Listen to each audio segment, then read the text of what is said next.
জিন্দাবাদ। প্রধানমন্ত্রী নরেন্দ্র মোদীর সভা, আর সেই সভায় তাকে উপহার দেওয়ার জন্য এই খুবই সুমিষ্ট একটি মূর্তি এবং একটা জিনিস দিয়ে জানবো এটা বিষয়টা কি দিয়ে তৈরি হয়েছে? এটা আমাদের গৌমাতার গোবর দিয়ে এই শীটটা তৈরি। এই গোবর দিয়েই আমরা এখানে প্রোডাক্ট করছি।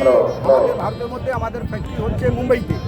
আমরা নানা রকম প্রোডাক্টের গোবর দিয়ে তৈরি করছি। মোদীজি যেমন বলেছেন আমাদের সকলকে স্বদেশী হতে হবে। আমরা যদি স্বদেশী হয়, আমরা যদি এখানে সব কিছু যদি আমরা তৈরি করতে পারি, বাইরে যেমন টিআরপি লাগিয়ে দিয়েছে, ট্রাম্প লাগিয়ে দিয়েছে 100%, তাতেও জিডিপিতে কোনো ফরক পড়েনি। আমরা আমাদের সকলকেই স্বদেশী হতে হবে। আমরা প্রত্যেকটা ব্যবসায়ীকে স্বদেশী হতে হবে।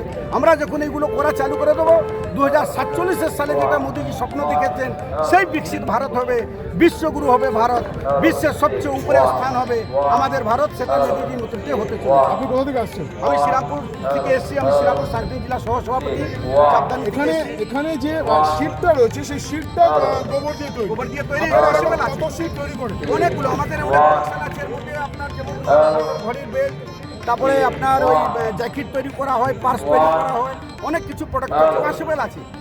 অর্থাৎ একেবারে গোবর দিয়ে তৈরি শীত এবং সেটা ওয়াশেবল। অর্থাৎ প্রধানমন্ত্রী নরেন্দ্র মোদী যে ভোকাল ফর লোকাল স্লোগান দিয়েছিলেন, সেই ভোকাল ফর লোকাল স্লোগানকে সামনে রেখে এই জিনিসটা তৈরি করা হয়েছে এবং এটা আজকে এনারা নিয়ে এসেছেন শ্রীরামপুর থেকে। যদি প্রধানমন্ত্রী নরেন্দ্র মোদীর হাতে তুলে দেওয়া যায় তো? রাম, লক্ষণ, সীতা, হনুমান। কি জন্য নিয়ে এসেছেন? আজকে রাম হলো আমাদের সত্য যুগের ভগবান ছিল, আর আমরা এই উপহারটা দিতে চাই এখন যে কলি যুগের ঘোর কলির ভগবান প্রধানমন্ত্রী নরেন্দ্র মোদী, তার হাতে এই উপহারটা দেওয়ার জন্য আমরা এটা নিয়ে এসেছি। 100% আশাবাদী আমরা দিতে পারবো। আমরা চাইছি এই যে এইখানে সিঙ্গুরের মাঠে আমাদের মুখ্যমন্ত্রী যেভাবে নষ্ট করেছে, কারখানা হতে দেয়নি, চাষ হতে দেয়নি, সেই যাতে চাষের উপযুক্ত হয় সেই জমি, বা এইখানে যাতে চাষ না করতে কারখানা করতে পারে, সেই কারখানা পুনরায় আবার হোক, এখানে লোকেরা কর্মসংস্থান ফিরে পাক, আমরা সেটাই আশা করছি। মুখ্যমন্ত্রী তো জমিটা আবার ফিরিয়ে দিয়েছেন চাষিদের কাছে, সেটা চাষবাসও হচ্ছে। কোথায় চাষবাস হচ্ছে? এখানে হচ্ছে তোমার ওগুলো কি বলে, কাশফুলের চাষ হচ্ছে।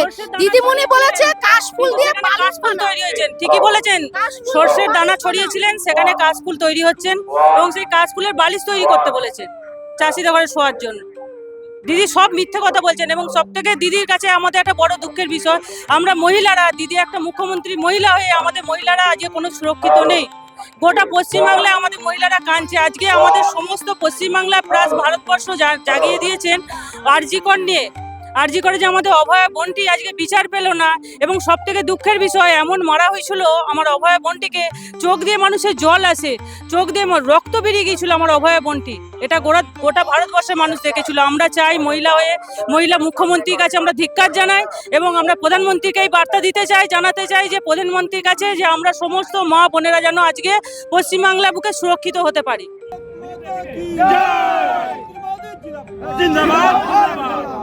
ক্যামেরা সত্যিকার সঙ্গে